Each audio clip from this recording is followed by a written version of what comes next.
Alright, magandang gabi na ho sa lahat natin ng mga viewers Luzon, Visayas at Mindanao all over the world. Welcome naman sa ating panibagong video, panibagong reaction, mga ka-action, mga kakamping. Una sa lahat, pagpasensyahan nyo na may sounds po tayo. Sinapawang ko po ng sound para hindi ho tayo makapiright kasi may sound po ang ating kapitbahay at medyo maingay ho sa area natin. So, maraming salamat po sa lubos niyong pag-unawa. So, ito ho mga ka-action, gusto ko lang ho na i-share ho sa inyo itong vlogger na ito na nakikita nyo po sa screen. Masasabi ko talagang bastos na mangmang pa. Diba? Bakit ko nasabi na bastos na mangmang pa? Mangmang nga eh. Kahit anong explain mo dyan, kasi walang gaano laman ang utak, di mo talaga yan makaintindi. Bakit ko naman nasabi na bastos? Eto, pag end ng video niya, nandura pa siya. Di ba? Kung matalino ka na klase ng vlogger at kung may isip ka na klase ng vlogger, di ba? Kahit galit ka man sa binabatikos mo na politiko, hindi mo magagawa magdura sa camera mo. Kasi para mo na rin dinuraan ang mga kakampi mo at hindi mo mga kakampi. Sa tingin nyo ba magandang ugali po yan? Diba? Di ba kabastusan? Ito. Panoorin po natin ito. Kilala nyo po yan. At kung saan ito nakulay. Ito ho. Panoorin po muna natin ito kasi tinawag niya si Senadora Risa Hontiveros na fake news at pinagbintangan niya na naman si Mr. President Bongbong Marcos. Ito ho. Panoorin po muna natin. Fake newsan na naman si si Risa Hontiveros, Sabi niya rito. Ayan. Sabi niya, sa wakas, tabunan natin mukha niya, medyo sagwa, yan, ganyan. Sa wakas, may wawasto na ang pagkakamali ng nakaraang administrasyon sa pagpasok ng industriya ng Pogo. Sabi ni Risa Hontiveros. Tangina, fake news na naman to. Tangina ngayon. Wala na bang Pogo sa Pilipinas? Sure ka ba? Wala ng Pogo sa Pilipinas? Di nga. Di nga. Ano yung Pigo? Ano yung Pigo? Ano yung isang imahinasyon lang? Putay na, pag dumadaan nga sa EDSA, may kita mo yun Pigo. Yun ay Pinoy version ng Pogo. Iniba lang yung pangalan at Filipino version lang siya. So may ganun pa rin. At anong sinasabi mong nakaraang administrasyon?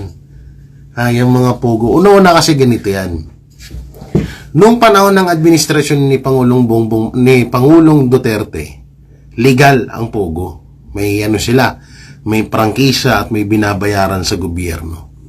Noong panahon ni Marcos Jr., ayaw nang magbayad ng prangkisa o ayaw nang tinatawag na, nakalimutan ko yung tawag doon, tinatawag na nakarehistro yung Pogo nung panahon ni Pangulong Duterte. At nung panahon ni Bongbong Marcos, ayaw na nilang yung mga yung kanilang papel para sila ay maging legal. Dahil nga ang kagustuhan ni Bongbong Marcos ng administrasyon mas malaki ang at sila mismo ang magkokontrol at talagang sila yung hahawak ng Pogo na yan. So yan yung nangyari. Ano sabi mo walang Pogo? May Pigo, Filipino version. Tinatarantado nyo na naman kami sa fake newsan.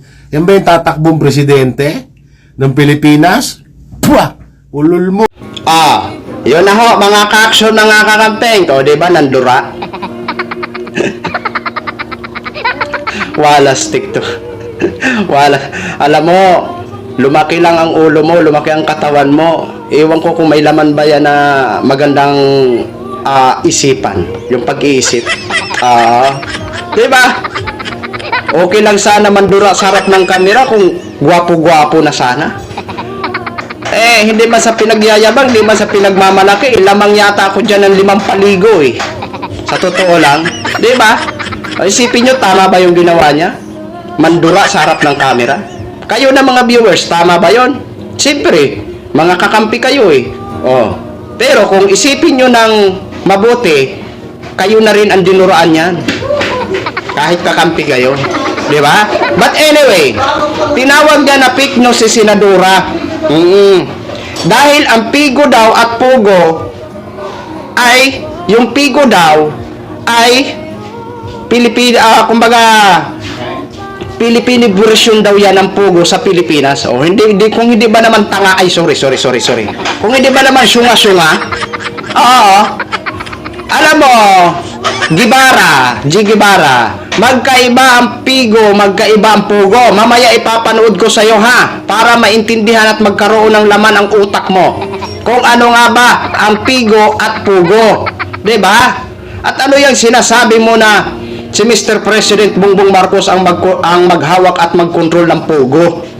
Hindi mo ba napanood nung last suna ni Mr. President last 2024 na kung saan in-announce niya na total ban ang Pogo sa Pilipinas? Tapos sasabihin mo, magkukontrol at hawakan? Kung hindi ka ba naman talamak na kasyunga-syunga at kapiknyusan, baka hindi kasi niya siguro naintindihan ang total ban. Ang total ban. Kaya niya nasabi na si Mr. President Marcos daw ang hahawak at kukontrol. Di ba?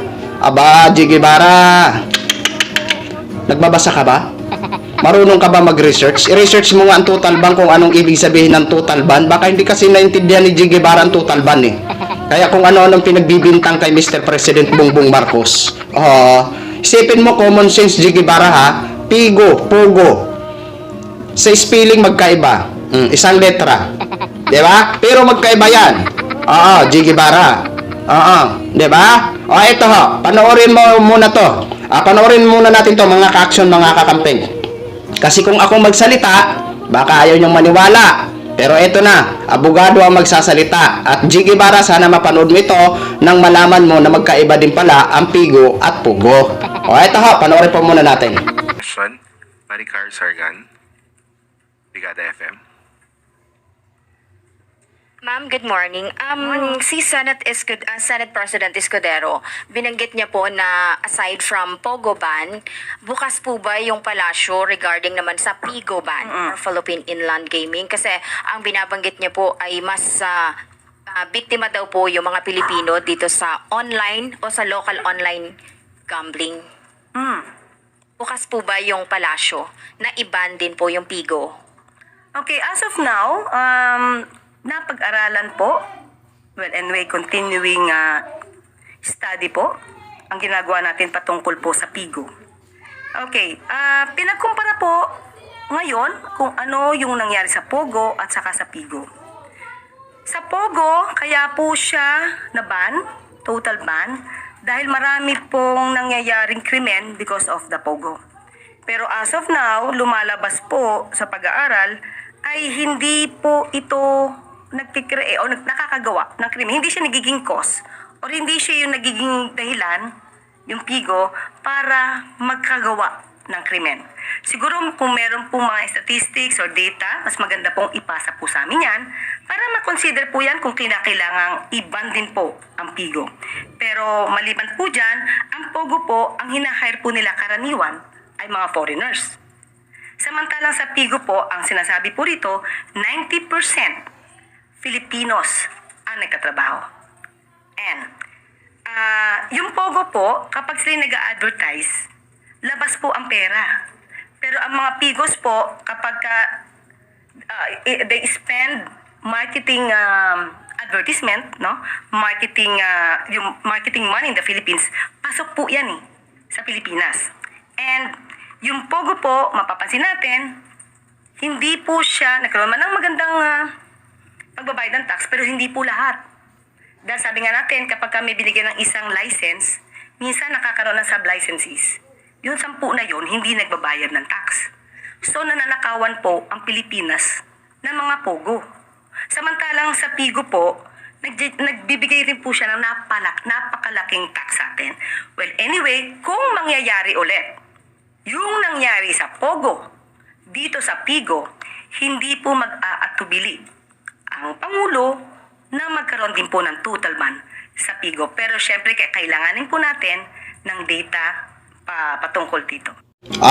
Napanood na po natin si Yossi Claire. Ngayon alam mo na ang reason kung bakit na-ban ang Pogo sa Pilipinas. 'Di ba? Ngayon ang Pigo alam mo na rin ang pagkakaiba ng dalawa. Pinapanood ko lang ho sa iyo yan para ito si Jiggy Bara matauhan naman, 'di ba? Hindi ko nga alam kung marunong ba ito mag-research si Jiggy Bara eh. 'Di ba? Kung ano-ano, tapos sa tawagon mong fake news. Alin ang fake news doon? Yung Pigo at Pogo? Doon lang sa Pigo at Pogo, tapos sasabihin mo, ang Pigo, Filipino version, Pogo na yan. Sus, Maria Josep, ang layo naman, Jiggy Bara. Jiggy Bara! Bawas-bawasan mo naman yung pagkamangmang mo, ha? So yun lang ho mga kaksyon, mga kakamping pnog, share ko lang ho sa inyo yan. Maraming salamat po sa lahat natin ng mga viewers Luzon, Visayas at Mindanao all over the world. Ako po ang inyong lingkod, si The Action Man. Good evening everyone.